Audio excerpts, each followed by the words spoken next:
El negocio de las gasolineras es cada vez más complejo y con menores ganancias para los empresarios que pues cuentan con una o dos estaciones de servicios. Ante la gran cantidad de regulaciones y el tope de precios establecido por el gobierno federal para evitar el aumento de las gasolinas en el país, solo los grupos de interés o estos grupos que tienen una gran cantidad de estaciones de servicio están generando ganancias con este negocio. Daily Energy pues sostuvo una amplia plática con Andrés Gutiérrez Torres, él es químico industrial y director de CIEFSA, enfocado en la calidad de combustibles, recuperación de vapores y cumplimiento normativo para estaciones de servicio. Y a ver, está muy interesante porque nos va a detallar que las regulaciones tan amplias y la inmovilidad burocrática está impactando al sector. Muchísimas gracias por acompañarnos, Andrés. No, muchísimas gracias por la invitación. Oye, cuéntanos un poquito a grandes rasgos qué es lo que hace CIEFSA para poder ubicar y de ahí partir en nuestra plática. Bueno, CIEFSA inició como tal, como un laboratorio de calidad de combustibles, como bien lo mencionabas, y con el tiempo fuimos tratando de sacar una nueva división de laboratorios un poco más ambientales a lo que fue el tema de recuperación de vapores, evitar que las estaciones de servicio emanen los vapores de combustible en la atmósfera. Perfecto, me encantan estas dos divisiones porque me gustaría un poco conocer tu perspectiva en torno a lo que está ocurriendo en este momento en México. Creo que vivimos en un momento muy peculiar porque, pues sí, el gobierno está generando más controles de calidad en torno a todo el tema de los combustibles. En general, ¿qué están viendo desde CIEFSA? ¿Cómo se está moviendo esto? Bueno, ahorita desde mi perspectiva es un cambio un poco extraño.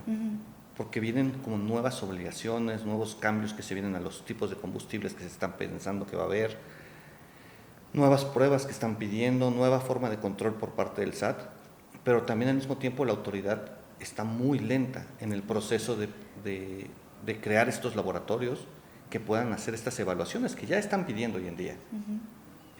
Un ejemplo claro, por ejemplo, en octubre, que sale el reglamento de hidrocarburos, especifica que se van a ocupar pruebas nuevas para hacer ante la Comisión Nacional de Energía.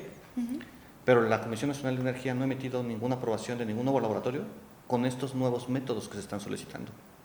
Entonces, por un lado te están obligando que a partir de enero debes de cumplir con toda esta obligación, pero por otro lado la autoridad no emite una aprobación desde octubre que emiten esta nueva disposición. Entonces hay laboratorios, por ejemplo nosotros, que lo que hicimos fue hacer la compra de todo el equipo nuevo que se va a ocupar para cubrir con estas pruebas, acreditar el laboratorio ante la EMA y después estamos en espera de la autoridad en que dé la aprobación. Entonces, y como yo somos varios, no soy el único. Entonces, por un lado obligan al permisionario a cumplir con nuevas disposiciones, pero por otro lado no dan herramientas para que cumpla. Claro. Ese es uno de los motivos nuevos que hay ahorita, ¿no? ¿Esto está generando un estado de inmovilización o parálisis en el sector de gasolinero o de los combustibles en México? Como tal, todavía no ha ocurrido eso. Es una ventaja. Las estaciones y los permisioneros siguen trabajando conforme dice la norma tal cual, omitiendo el tema de lo que dice el reglamento. Y los laboratorios pues seguimos trabajando conforme dice la norma, también omitiendo el reglamento porque no ha habido aprobaciones. Híjole, qué fuerte. Entonces, ese es el tema, ¿no? Por otro lado, también está el SAT, que también está pidiendo pruebas adicionales para poder cumplir con lo que es identificar qué producto vendes, porque de ahí depende el IEPS que vas a cobrar. Y les está empezando a pedir también a permisionarios este tipo de pruebas, pero en las últimas versiones que sacó la miscelánea fiscal, anteriormente te decía que debería ser un laboratorio acreditado. Generalmente la EMA, la MAC son los que se encargan de eso. Pero después ocurre que en las actualizaciones de la miscelánea fiscal dicen que también debes de tener la aprobación de la comisión. Y como tú ves, la comisión no ha emitido una postura, una aprobación o algo así para poder atender también estos permisionarios para el SAT. ¿Esto ya se necesita cumplir para octubre? Desde enero deberíamos de estar cumpliendo de acuerdo al reglamento. Y el SAT en teoría desde el 2018. Oye, todos estos cambios que se están dando en materia reglamentaria de normativas, ¿es por el tema del huachicol? ¿O por qué no nos regalas un panorama general de por qué se están introduciendo estos cambios? Sí. Por ejemplo, hablar de huachicol es un tema que pensamos que es un solo punto, pero en realidad es un abanico de diferentes tipos de de temas. Hablamos del huachicol, por ejemplo, que es el que perforan el ducto, por ejemplo, sacan el producto y ocurre problemáticas. Generalmente van para Pemex porque le roban el producto a Pemex y también al fisco, pero principalmente Pemex es el afectado. Está el huachicol fiscal, que es un problema que se le pega mucho más al tema fiscal.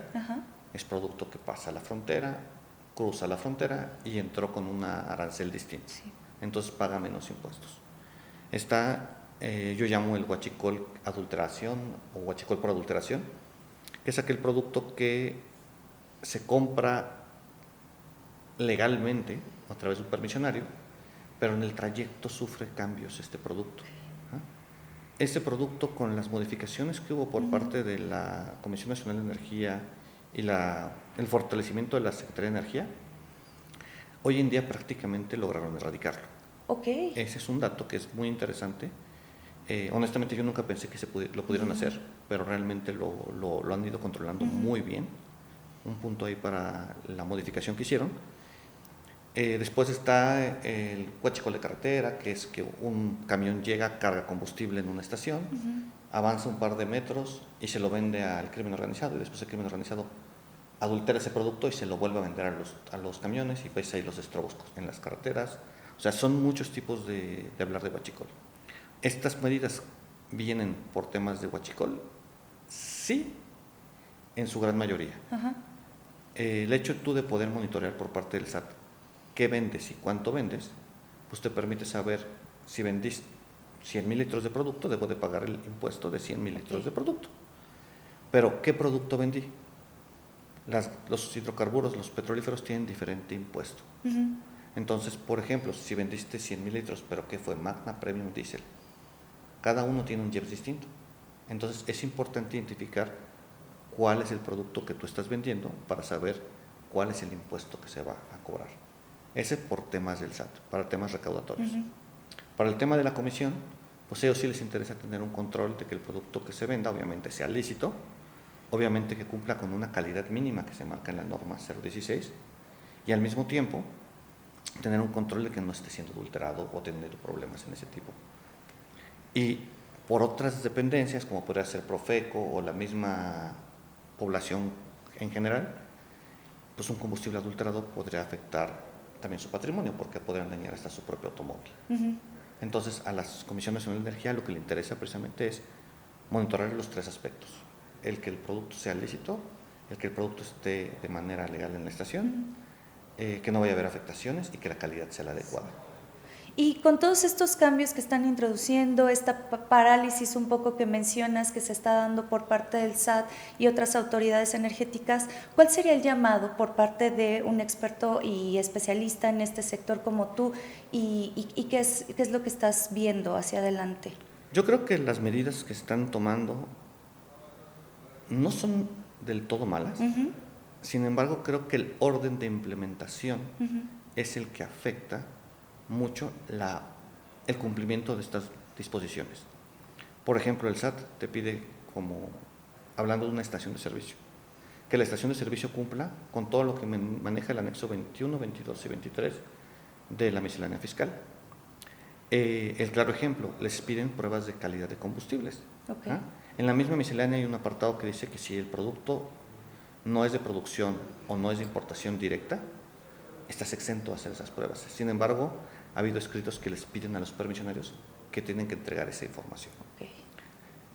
Por otro lado, ellos compran el producto a un tercero generalmente, a un comercializador, un distribuidor, a Pemex, a una petrolera, y el problema es que muchas veces ellos no reciben la documentación que deben de presentarle a la autoridad. Pero la autoridad se enfoca en que el permisionero del último eslabón, o sea, la gasolinera, cumpla. Pero debería de enfocarse primero en que el productor, Pemex en este caso, el importador, Pemex, PMI, y que los importadores privados, como podrían ser las diferentes petroleras, cumplan primero con esto para que ellos transfieran esa información aguas abajo y ya llegue al permisionario final, que sería la estación de servicio, la información completa y puedan ellos cumplir con sus obligaciones. Pero si quieres empezar de abajo, cuando la ley dice que el que te vendió el producto debe de transferirte esa información y no te la transfiere, ahí entramos en un problema en que la estación no sabe qué hacer. no puede cumplir. Entonces, aunque la idea de esta implementación es buena, el orden en el que se está llevando a cabo creo que es lo que la autoridad debería de poner mucho hincapié y mucha revisión en que se haga en un orden escalonado, de arriba hacia abajo. Perfecto. Ahora, Andrés, me gustaría hablar de la otra división también de CIEFSA, esta parte más ambiental. ¿Por qué no nos regalas un panorama general? ¿En qué punto se encuentra pues también el sector en este sentido? Bueno, en la parte ambiental es un poco, pues completamente un giro distinto, Sí. ¿no? 180 grados completamente. Mientras combustibles, precisamente hablamos de tema de calidades y cómo se está comportando en el país, en el tema ambiental nos enfocamos un poquito más en la norma 04 de la CEA, que es de recuperación de vapores.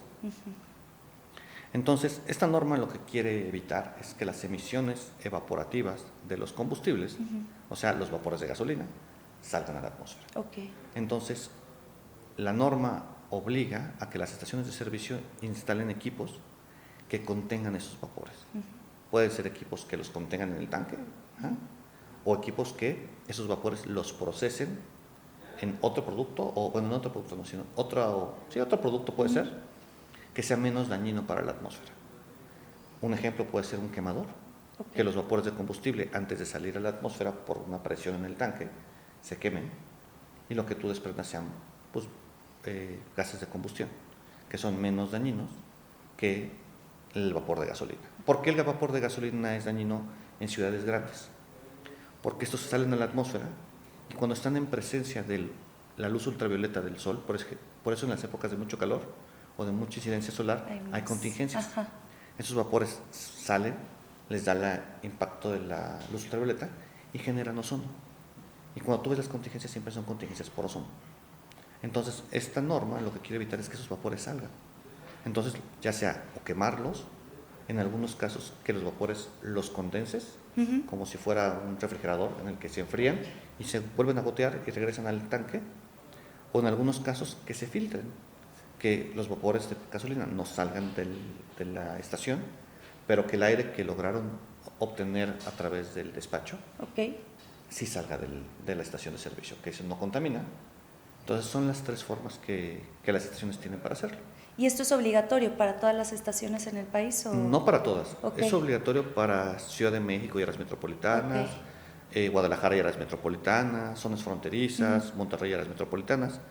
Y ahorita está la norma, la 004, que está en revisión. Está próxima a salir en próximos días, yo creo, a revisión al tema de mejora regulatoria. Y ahí seguramente dirán si se van a ampliar las zonas geográficas o si se van a mantener. Y lo que hacemos nosotros es evaluar que estos sistemas que evitan que salgan los vapores a la atmósfera estén teniendo eficiencias adecuadas y que no estén realmente dejando salir estos vapores. Claro. O sea, que solo sean de adorno estos sistemas. Exactamente. Nosotros tenemos que ver que el equipo realmente esté funcionando, que funcione, que cumpla con la eficiencia que pide la norma para que esta estación pueda operar adecuadamente y que en caso de una contingencia, por ejemplo, ambiental, la estación pueda estar abierta. Y en esta labor que hace CIEFSA, ¿cómo ves, qué evaluación haces de estos sistemas que tienen pues estas estaciones en algunas zonas del país? Es un tema, pues depende mucho del equipo que tenga cada estación de servicio, ¿no? Muchas veces nos preguntan los clientes, oye, ¿cuál es el mejor sistema que puedo poner en mi estación? Y la verdad es muy difícil dar un equipo que sea el mejor para una estación de servicio, porque va a depender de cuánto vendes, de qué zona geográfica estés, a qué altitud esté tu estación, cuántos dispensadores de gasolina tengas. O sea, el equipo óptimo va a variar de estación a estación. Los que son de quemador, por ejemplo, la ventaja es que son económicos. Son fáciles de instalar, el mantenimiento es relativamente sencillo. El problema que hay es que si hay mucha presencia de vapores en tu tanque, vas a estar quemando parte de tu inventario. Entonces vas a empezar a tener mermas. Un equipo de condensación, por ejemplo, de membrana, la desventaja que tienen es que el equipo es caro. La ventaja que tienen es que el equipo va a condensar los vapores y vas a tener regreso de esos vapores a tu tanque. Entonces puedes tener hasta un poco de incremento en el volumen en tu tanque al final del día, ¿no? Pero va a depender de que la estación tenga una venta elevada de producto. Porque si es una estación pequeña y te pones un equipo de estos, Claro. no va a ser redituable. Los equipos de filtrado, por ejemplo, que son con carbón activado, estos funcionan bien en estaciones pequeñas, por ejemplo, pero si la estación es muy grande o vende mucho producto, estos filtros de carbón se van a estar saturando de manera constante, entonces el mantenimiento va a ser mayor. Por eso es que te digo que no es que haya un equipo que sea el mejor para todos, sino más bien hay que saber qué equipo es el adecuado para mi estación de servicio. Oye, con este pues panorama que nos das en torno a lo que hace CIEFSA, me da la impresión entonces que tener una estación de servicio de combustibles es pues bastante complicado y que requiere una inversión bastante fuerte. Y tomando en cuenta esto, pues estamos viviendo en un contexto en el que hay pues un límite de precio para las gasolinas y el diésel, hay también pues bastante inseguridad en el país. ¿Cómo ves que se la está pasando al sector gasolinero en ese sentido?